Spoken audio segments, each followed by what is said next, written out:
Like, I've never laughed harder than doing that MeUndies ad read. That's the first time we've shown it, and like I broke the second that I had to say, "Am I big?" Who hasn't asked that question? You know what I mean? It's the age-old question, Tim.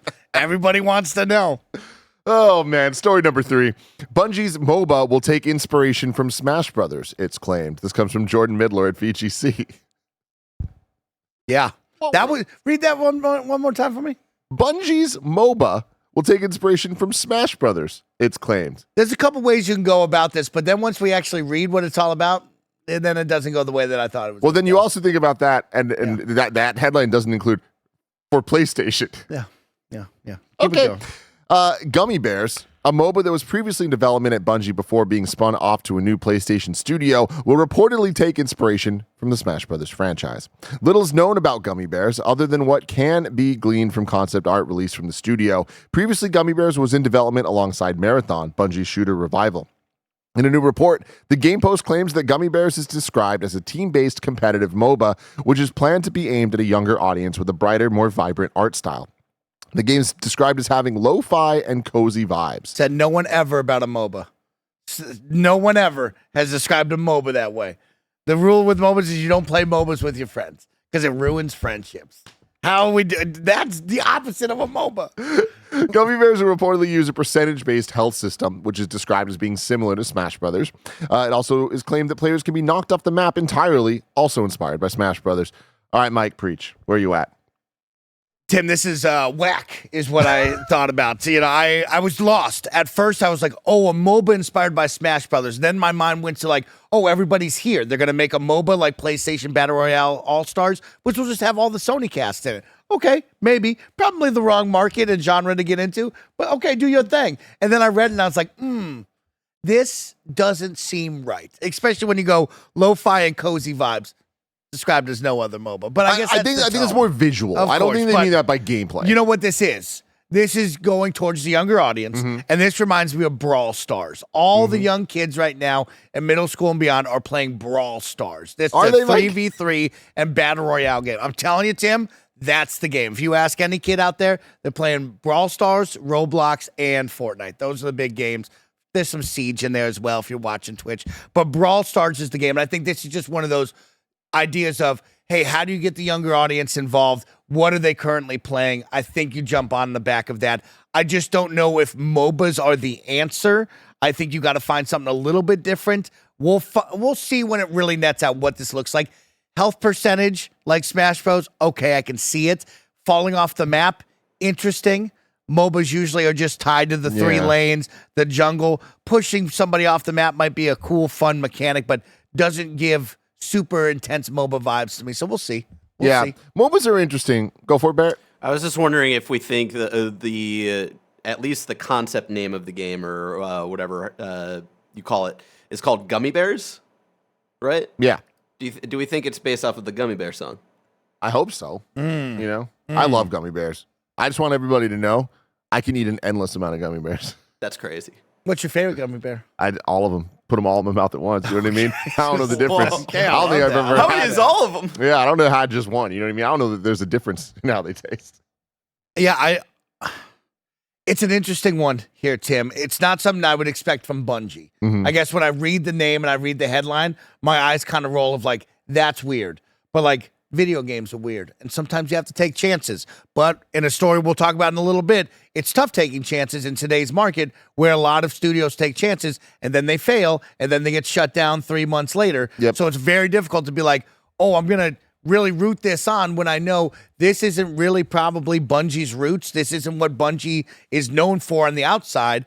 And how am I supposed to get on board unless you really impress me, which can be done. But the thing is, Bungie is known for making good competitive, or not competitive, multiplayer experiences that like creating playgrounds for friends to hang out, right? Like I think that there is something there. I'm with you that like this all, I don't have much faith in it. I mean, also it sounds like it's not even Bungie anymore. It's just started there and then was spun off to a new PlayStation studio. So we'll see if this ever comes to fruition. I just think that there's something to chasing down that how do we actually make MOBAs hit to traditional console gamers? Because, like, obviously there's a huge market for MOBAs. We have games like Smite that have hit. Yes, but, right? but I feel like even that, though, there's I don't think that there has been that insane success that the devs would have expected based on how popular League of Legends is. You know, I think Smite got that. But I also know that it's possible. I think Smite might be the example of like Smite that is the peak of what the audience is for those type of games. Correct. There. So Pokemon Unite. Pokemon Unite got that for sure. I mean, like that's still being supported. They still do tournaments and stuff for it. Like it's fairly popular. But I feel like if a good Pokemon MOBA, which I would describe Unite as, correct? It is 100%. Like if that hit the way that it has, I feel like that's kind of the cap. Coming out with like some new gummy bears thing. Like I don't know that they're gonna like get the audience that they would need for this to be deemed a success. To me, Smite and Pokemon Unite are hey, this is showing you the cap. This is the best of the best that have hit the market that would really attract that many people. I don't think there's much more if we drew the pie chart up to say, here's the percentage of people that are interested in jumping into a MOBA on console would go past those two games. Yes. I think they've captured the audience of what that really looks like. And so, yeah, I don't know, Tim. I mean, MOBAs are competitive. MOBAs are not, hey, we're hanging out and we're getting to know each other. It's very much of like, we are here to compete and we are going to battle and try to have like the most intense, sweaty game. As someone who's currently getting back into League of Legends 2025. Of course you are. I'm spending a lot of time in the arena, Tim. And I'll tell you what, at no time is anyone polite. No one's nice. We're all very mean to each other. It is a Be nice scene. To Mike, everybody. Tim, you got to turn off all comms whenever you play MOBAs. You just turn the comms off immediately. You know what, Tim? I'm interested. I'll say that. I love MOBAs at heart. I'm always a fan of them. I always want to see them come out and succeed. I want to see more on console because you don't really get the big names like the Dotas and the League of Legends over on the console side of things. We brought up Deadlock. One of my shining stars of the year is a MOBA, a third-person shooter MOBA. I thought that really shined. So maybe they're going for something like that. I don't know.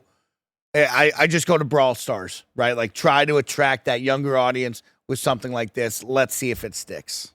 Kinda Funny's Game of the Year 2024 is brought to you by Nvidia. It's undeniable that 2024 was a great year for gaming, and we saw a ton of innovation and honestly, mind-blowing advancement in graphics. Our friends over at Nvidia GeForce had a hand in that, and we're not just looking back, we are looking forward with them. This past year, we were treated to a stellar PC adaptation of Horizon Forbidden West, and Nvidia made sure that the burden that came with advanced PC graphics was imperceptible, thanks to DLSS 3 in-game keeping those frame rates high. How many of you took on Rook's journey in Dragon Age: The Veilguard? The ray-traced reflection and ambient light in this game are a joy to experience, and again, all made possible from BioWare's partnership with Nvidia and DLSS 3. And as always, top of mind for us is Black Myth Wukong, a game we really liked here at Kinda Funny, and with realistic full ray tracing bringing out the highest level details, Nvidia DLSS 3 wrapped it all up in an immersive boss battle showcase. And with Nvidia's new GeForce RTX 50 series cards coming soon, Black Myth Wukong is one of several titles coming up in 2025 that will benefit from DLSS 4. Nvidia's newest AI-powered graphics booster, creating insane frame rates for what will be some of the most demanding games ever published. Stay with us throughout the year and we'll keep you updated on all of it. This episode's brought to you by MeUndies. At some point in our illustrious love lives, we've all asked our partner the same age-old question that guys have probably been asking for thousands of years. Am I big? While MeUndies doesn't know the actual answer to that, or if your partner gave you the actual truth, this Valentine's Day, they can help you look huge with their contoured pouch and ball caddy. Choose from tons of awesome Valentine's Day prints and styles and match undies with your special someone for an extra special holiday treat. From all black classics to fun, expressive prints, MeUndies has a look for everyone. Y'all know I love MeUndies. All my black t-shirts are MeUndies, including this one I'm wearing right now. Try MeUndies out, and if you're not happy with your first pair of undies, it's on MeUndies. This Valentine's Day, good things come in big packages at MeUndies. Get 20% off your first order plus free shipping at MeUndies.com/kindafunny. That's MeUndies.com/kindafunny for 20% off plus free shipping. MeUndies, comfort from the outside in. This episode's brought to you by ExpressVPN. Going online without ExpressVPN is like not closing the door when you use the bathroom. Even if you think you have nothing to hide, why give random creeps a chance to invade your privacy? Internet service providers, including mobile network providers, know every single website you visit. ExpressVPN reroutes 100% of your traffic through secure encrypted servers, so your ISP can't see your browsing history. It hides your IP address, so it's even harder for third parties to track your online life. It's so easy to use. You just fire up the app and one click gets you protection, and it also works on phones, laptops, and more. I use ExpressVPN everywhere because it gives me so much peace of mind that I can explore the internet safely. Protect your online privacy today by visiting expressvpn.com/kindafunny. That's expressvpn.com/kindafunny, and you can get an extra 4 months free. expressvpn.com/kindafunny for an extra 4 months free. This episode's brought to you by BetterHelp. What do you want your 2025 story to be? Every January brings you 365 blank pages waiting to be filled in. In 2025, maybe you're ready for a plot twist, or maybe there's part of your story you've been wanting to revise. Life isn't about resolutions that fade by February. It's about picking up the pen and becoming the author of your own life. Think of therapy as your editorial partner, helping you write new chapters and create the meaningful story you deserve to live. Some of my best friends use BetterHelp and love how helpful it can be for learning positive coping skills and how to set boundaries. If you're thinking of starting therapy, give BetterHelp a try. It's entirely online, designed to be convenient, flexible, and suited to your schedule. And it serves over 5 million people worldwide. Write your story with BetterHelp. Visit betterhelp.com/kindafunny to get 10% off your first month. That's BetterHelp, HELP.com/kindafunny. BetterHelp.com/kindafunny. Story number 4. More Xbox franchises, including Gears of War, will come to PS5 this year. This comes from Andy Robinson at VGC. Microsoft's reportedly planning to bring even more of its key franchises to PS5 this year. On Friday, it was claimed by a noted insider that Microsoft Flight Simulator 2024 and Halo, the Master Chief Collection, are both being planned for release on Sony's console as part of Microsoft's new strategy of releasing more games on rival platforms. Now, a new report from Windows Central corroborates those claims with its own sources and reports that further franchises are also being planned for PS5 by Xbox in 2025.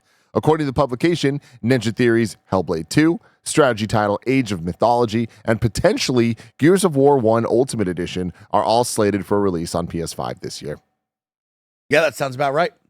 I mean, when you see the strategy and the business move here, Halo Master Chief Collection has definitely hit its peak on the Xbox console and PC now after being out for X amount of years. So now it is time to go out to another console, try to generate sales, try to get that audience behind it. And then on the next one, hopefully people will get invested, especially if the move is to just release your games everywhere. Let's get them interested in Halo. Let's get them interested in Gears. Now is the big time. Ones, right? So, yeah, it's one of those of like, as the Xbox gamer myself, it's like you've seen this and now you've just accepted it of like, that's going to happen now. But the positive is more people are going to jump into these games. Those servers are going to be more filled. There's going to be a larger audience, right? Hopefully there will be a larger attach rate onto Halo, which had a lot of success in that first 3 to 6 months of Halo Infinite. It was popping. Now, if that was on PlayStation and beyond, be even bigger, right? So, yeah, we're hoping for that. But, yeah, I think Flight Sim, kind of shaky on that one. That was a tough start. They really haven't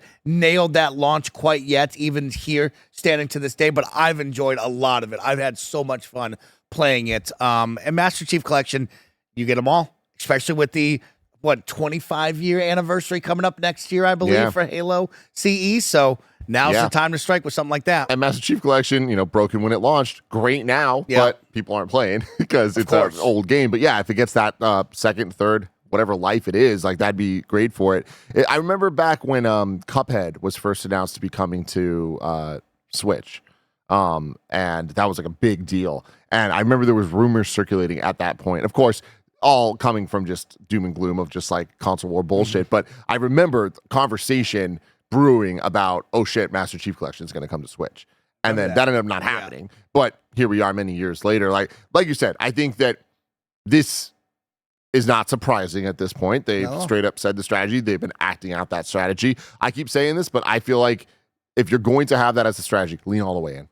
There shouldn't be any more questions. Let's Yeah. get this going, rip every Band-Aid off, and like, let's go, because yeah, like, let's get those player bases up. Let's sell as many copies of these games and franchises as possible to bolster the Xbox brand for what it currently is and is going to be. And I think that these are all great moves. Obviously most of these older games, but putting Gears of War 1 Ultimate Edition on the PS5 is going to be a killer decision for them leading into E-Day. Of course. Right? Like, that is going to be awesome. And also just the nostalgia of it. Like, I feel like Master Chief Collection and Gears 1 are perfect examples of, cool, these are two games that, to an extent with Master Chief Collection, with 1 and 2 at least, they're already like remakes, you know, or like remasters or whatever you want to call it, right? Yeah. So even getting more juice for that stuff is going to be, I think, awesome. And for the people that care about trophies or care about their ecosystem on PlayStation, like, this is going to give them an opportunity to go back and either be nostalgic and play through the Halo games again, or play them for the first time. No, it's the right business move. This is the move. This is what we'll see in the future. It will happen no matter what.